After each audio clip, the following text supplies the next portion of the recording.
आइए आज देखते हैं कि भारत शासन अधिनियम 1935 के बाद क्या घटना होती है भारतीय इतिहास में और संविधान निर्माण के लिए ये सारी घटनाएं कैसे महत्वपूर्ण हैं और कैसे मदद करता है संविधान निर्माण करने के लिए ये सारी घटनाएं तो जानने की कोशिश करेंगे।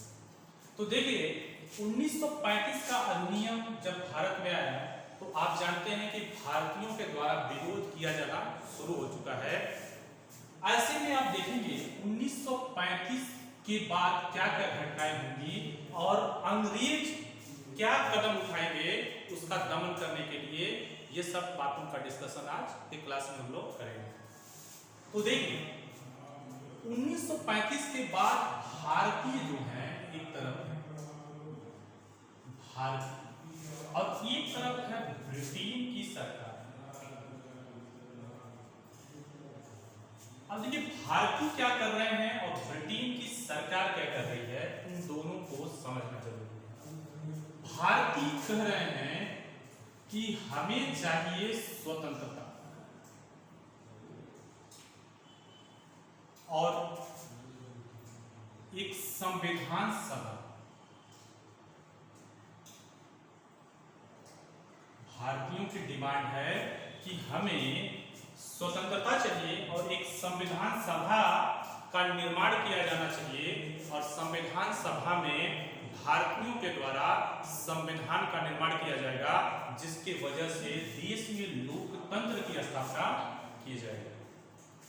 अब देखिए स्वतंत्रता की मांग कर ही रहे हैं, संविधान की बात कर रहे हैं, तो हम संविधान सभा के बारे में अगर जानना चाहेंगे तो क्या समझेंगे कि सबसे पहले यह मांग किसके द्वारा की जा रही है। तो आप देखेंगे 1895 में बाल गंगाधर तिलक के माध्यम से स्वराज विधेयक लाया जाता है और स्वराज विधेयक के माध्यम से बाल गंगाधर तिलक ने क्या किया, सबसे पहले संविधान सभा की मांग रखी। फिर आप देखते हैं 1922 में महात्मा गांधी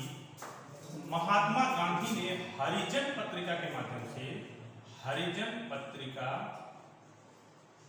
पत्रिका के माध्यम से लोगों में यह संदेश भेजा कि ये भारत में एक संविधान सभा होनी चाहिए और संविधान सभा के माध्यम से क्या होगा, संविधान का निर्माण होगा। उसके बाद देखेंगे कि 1924 में मोतीलाल नेहरू ने संविधान सभा की मांग रखी। लेकिन देखें कि आप 1928 में नेहरू रिपोर्ट के माध्यम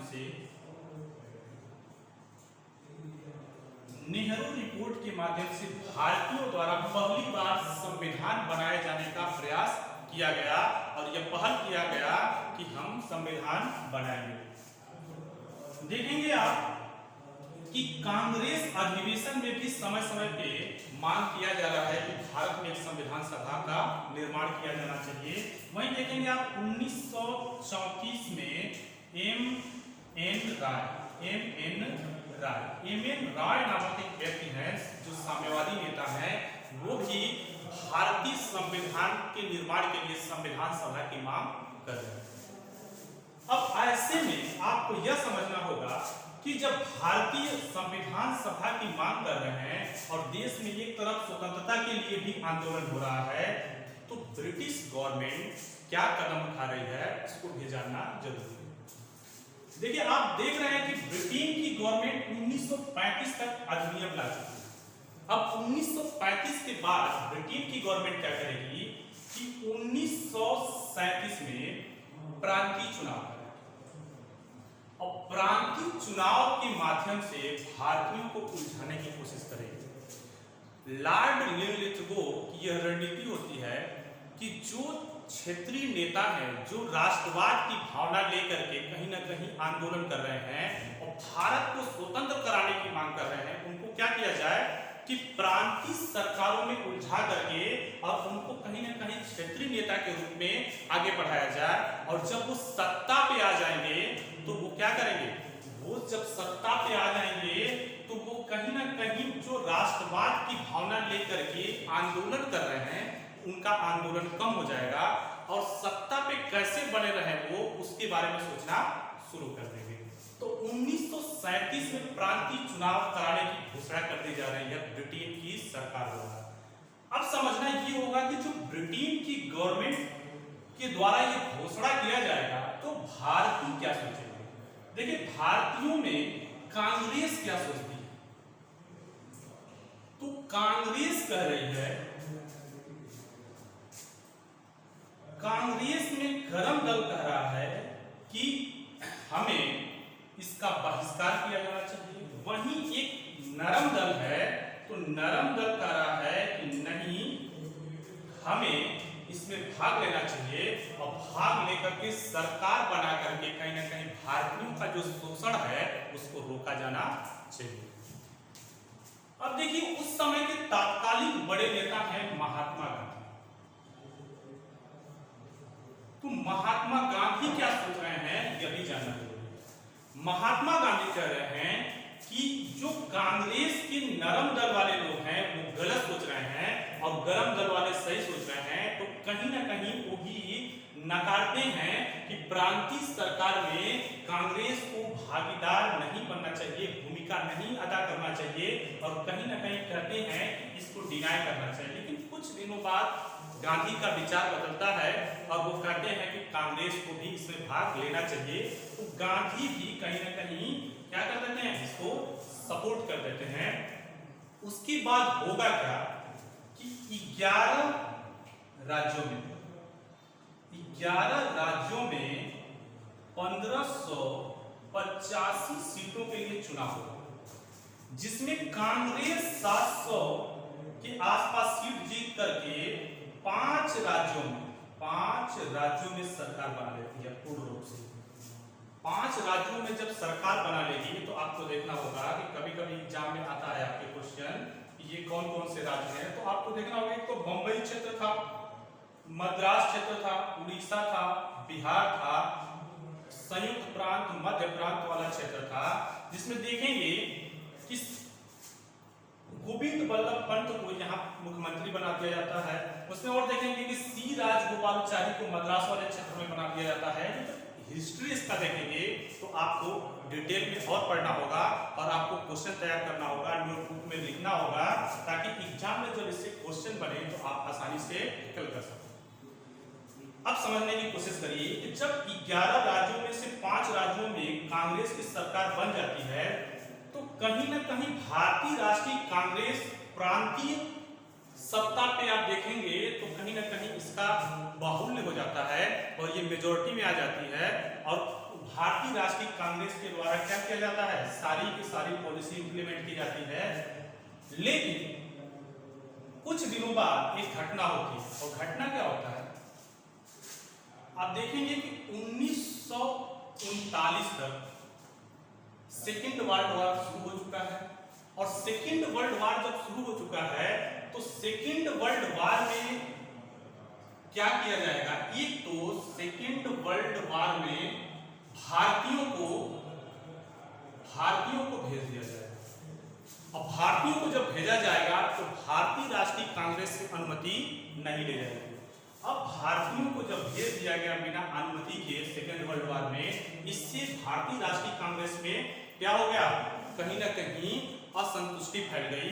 और दूसरी तरफ देखेंगे कि स्वराज की जो मांग हो रही थी वो कब होगा, इस बात की अनुमति ये लोग नहीं दे रहे हैं। तो इन दो बातों को लेकर के आप देखेंगे कि अक्टूबर 1939 में कांग्रेस ने क्या कर दिया, त्याग पत्र दे दिया। और जब कांग्रेस त्याग पत्र दे देगी तो आप देखेंगे कि एक तबका ऐसा है जो भारतीय राष्ट्रीय कांग्रेस का विरोध कर रहा है।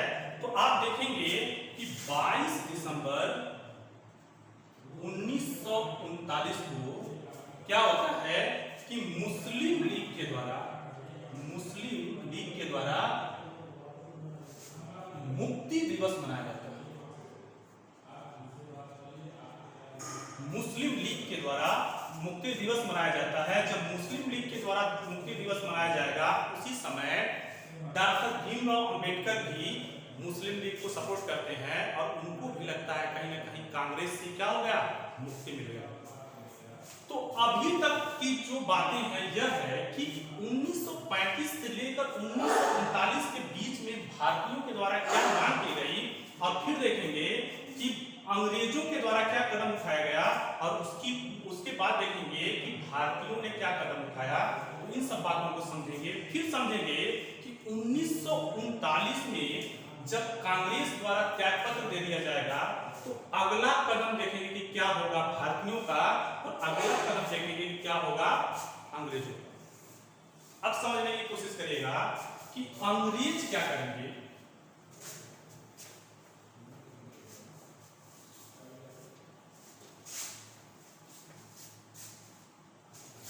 अंग्रेज कहेंगे कि 1940 में एक प्रस्ताव लाएंगे, और 1940 में जो प्रस्ताव लाएंगे उसको कहा जाएगा अगस्त प्रस्ताव। तो अंग्रेजों के द्वारा एक अगस्त प्रस्ताव लाया जाता है, और अगस्त प्रस्ताव ला करके कहा जाता है कि भारत को, देखिए सिर्फ दो बातें हैं, कहा जाता है कि भारत को औपनिवेशिक राज्य बनाया जाएगा, और फिर कहा जाता है कि भारतीयों को इस संविधान बनाने का क्या होगा, अधिकार होगा। तो भारतीयों को संविधान बनाने का अधिकार होगा, संविधान, तो भारतीयों को संविधान बनाने का अधिकार होगा, और औपनिवेशिक स्वराज की जो बात हो रही है, ये दोनों बातों को लेकर के कहीं ना कहीं भारतीय राष्ट्रीय कांग्रेस प्लस मुस्लिम लीग दोनों को क्या होता है, ये बात अस्वीकार हो जाती है, और कहीं ना कहीं दोनों क्या करते हैं, इसको डिनाई कर देते हैं। अब समझिए कि भारतीय राष्ट्रीय कांग्रेस क्या चाहता है, ये कहते हैं कि हमको पूर्ण स्वराज चाहिए, औपनिवेशिक स्वराज की बात नहीं कर रहे हैं। वहीं मुस्लिम लीग कह रहा है कि विभाजन होना चाहिए, तो विभाजन भी नहीं हो रहा है, पूर्ण स्वराज की बात नहीं कर रहे, इसलिए इन दोनों ने क्या किया, डिनाई कर दिया। जब ये दोनों जो है कि डिनाई कर देंगे, जो है असंतुष्ट हो जाएंगे अगस्त प्रस्ताव से, तो अब अगला कदम भारतीयों का क्या होगा। जो भारतीय राष्ट्रीय कांग्रेस है वो क्या करेगी, अब समझिएगा। भारतीय राष्ट्रीय कांग्रेस व्यक्तिगत सत्याग्रह शुरू कर देगी।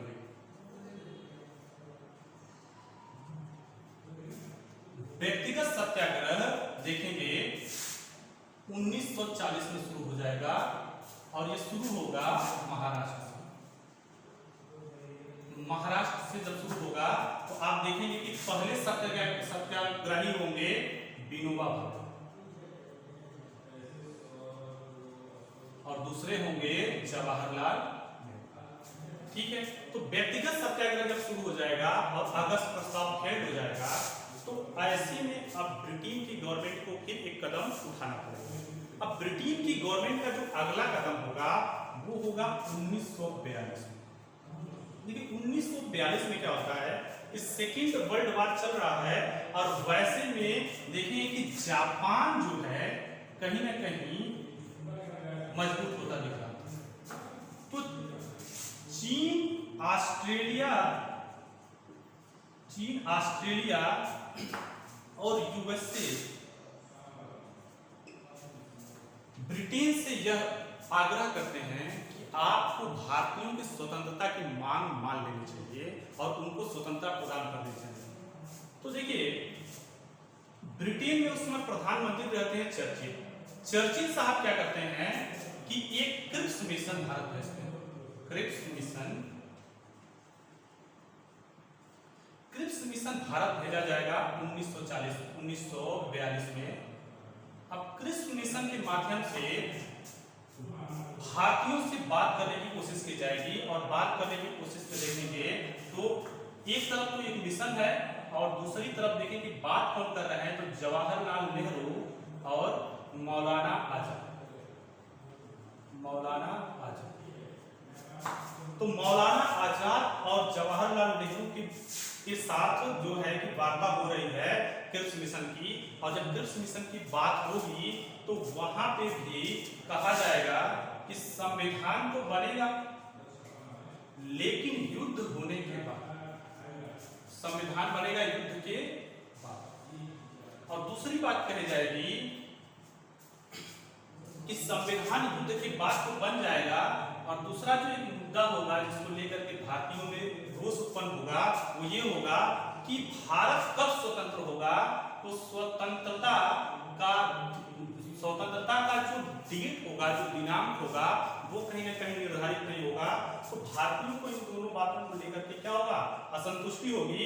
और असंतुष्टि के कारण होगा क्या कि जो क्रिप्स मिशन है, क्रिप्स मिशन के खिलाफ महात्मा गांधी कहेंगे कि यह जो है, महात्मा गांधी बोलेंगे इसको कि यह पोस्ट डेटेड चेक है। वही जवाहरलाल नेहरू कहेंगे यह एक ऐसे बैंक का चेक है जिसका बैंक पहले से ही दिवालिया हो चुका है। अर्थात जवाहरलाल नेहरू और गांधी जैसे लोग इसको पूरी तरह से डिनाई कर देते हैं, अर्थात ये भी मामला क्या हो जाता है, हेल्ड हो जाता है। अब अगला कदम भारत जो है कि ब्रिटिश गवर्नमेंट का होगा, और फिर उसके बाद देखने को मिलेगा आपको कि भारतीयों की क्या प्रतिक्रिया होती है। क्या भारतीय ब्रिटिश गवर्नमेंट के अगले कदम को स्वीकार कर लेते हैं कि नहीं कर लेते हैं। इस वीडियो में हम आपसे इतना ही बात करेंगे।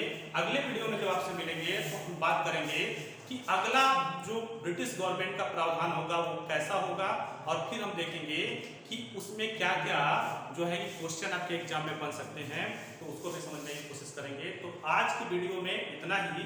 कल हम फिर आपसे मिलेंगे और फिर अगले प्रावधान की बात करेंगे।